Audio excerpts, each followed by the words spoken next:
राजा महेन्द्रले निर्माण गरेको महेन्द्र राजमार्ग अहिले हेर्नुस् अस्तव्यस्त छ। सारा पुलहरू भत्किएका छन्। कुनै पनि लगभग 16वटा पुलहरू भत्किएका छन्। ती पुलहरू निर्माण गर्न 2 वर्षदेखि ती पुलहरू अस्तव्यस्त अवस्थामा छन्, जीर्ण अवस्थामा छन्। केपी ओली सरकारले गर्न सकेको थिएन, त्यसकारण केपी ओली सरकारलाई बिदा गरियो। अब शेरबहादुर देउवाको गठबन्धनको सरकार बनिसकेपछि 5 दलका गठबन्धनका नेताहरूले यो सरकारबाट के गर्न सकिन्छ भनेर निर्माण गरेको सरकारले पनि केही गर्न नसक्नु, कमसे कम ती पुलहरूलाई सडकसँग जोड्ने प्रयास त गर्नुपर्छ।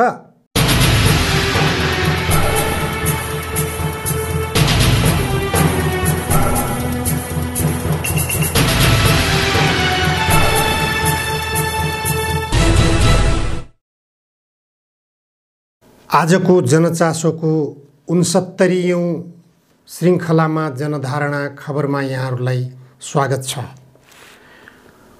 नेकपा एमालेका अध्यक्ष तथा पूर्व प्रधानमन्त्री केपी शर्मा ओलीलाई अब जनताले सम्झन थालेका छन्, त्यस्तो महसुस हुन थालेको छ। केपी ओलीले 3 वर्षसम्म 2/3 बहुमत नजिकको प्रधानमन्त्रीको हैसियतले शासन गरिरहँदा उहाँका कार्यशैलीलाई नेपाली जनताले मन पराएनन्। नेपाली जनताले अपेक्षा गरे अनुसारको शासन शैली उहाँले दिन सक्नु भएन। उहाँले आश्वासनहरू धेरै बाँड्नुभयो, तर आश्वासन अनुरूपका गतिविधिहरू केही पनि गर्नु भएन भन्ने व्यापक जनगुनासो रह्यो। तथापि केपी ओलीले बराबर दाबी गर्दै आउनुभयो, मैले धेरै गरेको छु, धेरै पुलहरू निर्माण गरेको छु, नेपाली जनताका निम्ति आधारभूत आवश्यकताहरू परिपूर्तितर्फका जग बसालेको छु, मैले भविष्यलाई यो देश निर्माणको आधार तय गरेको छु भन्ने दाबी बराबर केपी ओलीले गर्दै आउनुभयो। तर केपी ओलीका दाबीहरूलाई बिल्कुलै अस्वीकार गरियो। उहाँका दाबीहरूलाई झुठा, उहाँले भ्रम सृजना गरिरहेको भनेर आम रूपमा उहाँको आलोचना गर्नेहरूबाट भइरह्यो। अझ खास गरेर भन्ने हो भने गठबन्धन राजनीतिक दलहरूले जो अहिले सत्तामा पुगेका छन् उनीहरूको तर्फबाट केपी ओलीमाथि गम्भीर आरोप लगाइयो कि संविधान उल्लङ्घन गरे, संविधानको उल्लङ्घन गरेर प्रतिनिधि सभाको विघटन गरे भनेर आरोप लगाउने काम गरियो। तर उहाँलाई सत्ताच्युत गरिसकेपछि, प्रतिनिधि सभा पुनर्स्थापना गरिसकेपछि, शेरबहादुर देउवालाई प्रधानमन्त्रीको कुर्सीमा बसालिसकेपछि गठबन्धन दलहरूले अहिलेसम्म पनि सरकारलाई पूर्णता दिन सकिरहेका छैनन्। यसैबाट प्रष्ट हुन्छ गठबन्धन राजनीतिक दलहरू खाली केपी ओलीलाई आरोपित गर्न मात्र सफल भए, उनीहरू काम गर्न सफल भइरहेका छैनन्। उनीहरूले जनताले अपेक्षा गरे अनुसारका कुनै पनि कामहरू साङ्केतिक रूपमा पनि गर्न सकिरहेका छैनन् भन्ने कुरा उनीहरूका गतिविधिहरूबाट प्रष्ट भइरहेको छ। अहिलेसम्म प्रत्येक दलहरूले मन्त्री परिषदमा कसलाई पठाउने भन्ने कुरामै आपसमा गठबन्धन दलहरूभित्र द्वन्द्व छ। यो द्वन्द्वले गर्दा सरकारले पूर्णता पाइरहेको छैन। सरकारले पूर्णता नपाउनु भनेको सरकारको स्थिरताको सम्भावना छैन।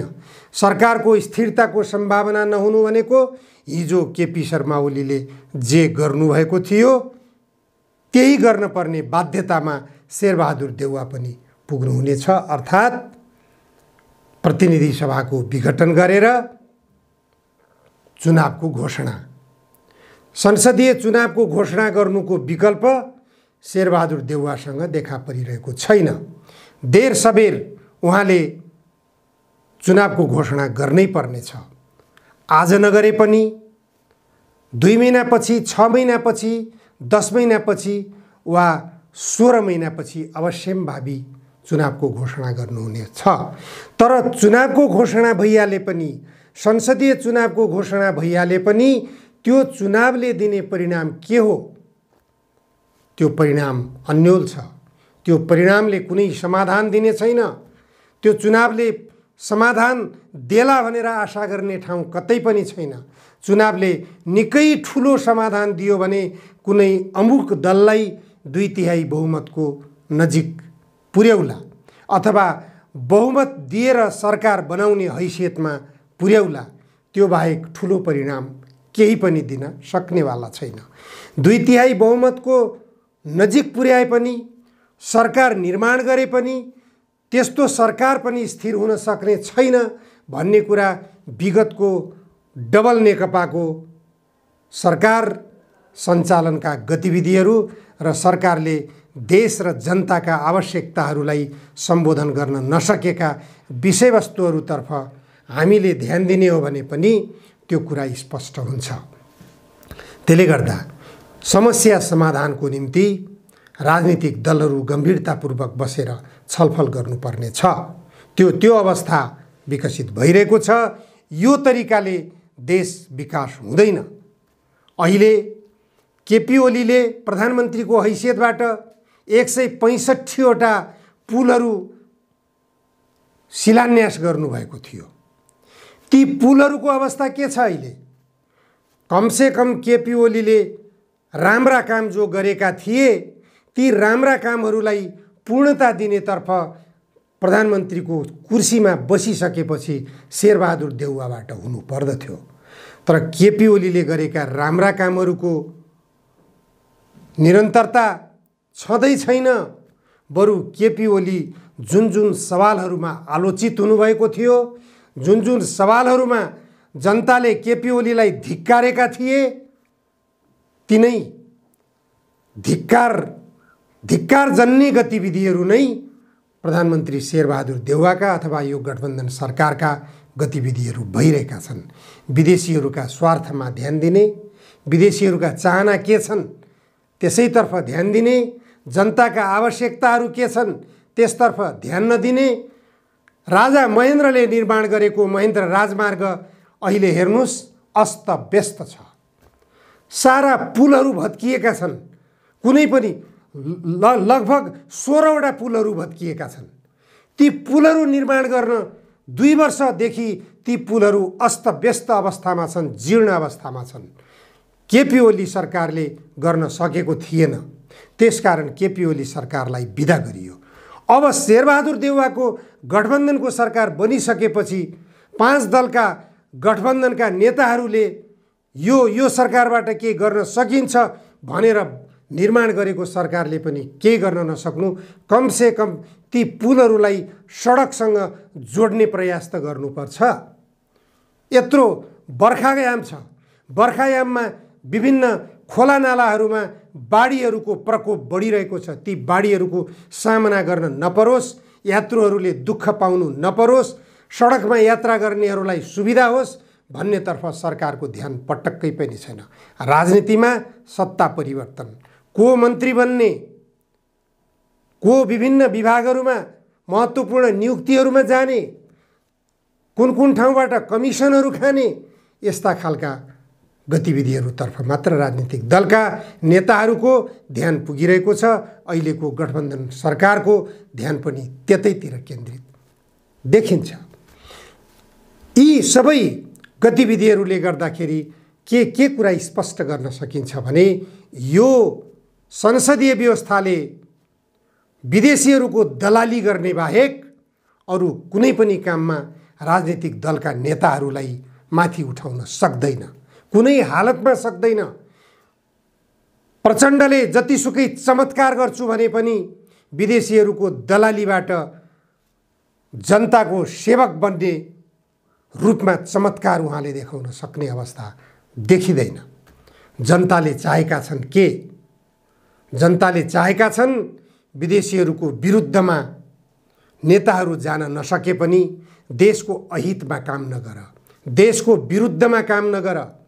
अहिले अमेरिकी दूतावासको विरुद्धमा नाराबाजी चल्छ, भारतीय दूतावासको विरुद्धमा नाराबाजी चल्छ, भारतीय दूतावास घेराउ गरिरहेका छन् नेपाली जनताले।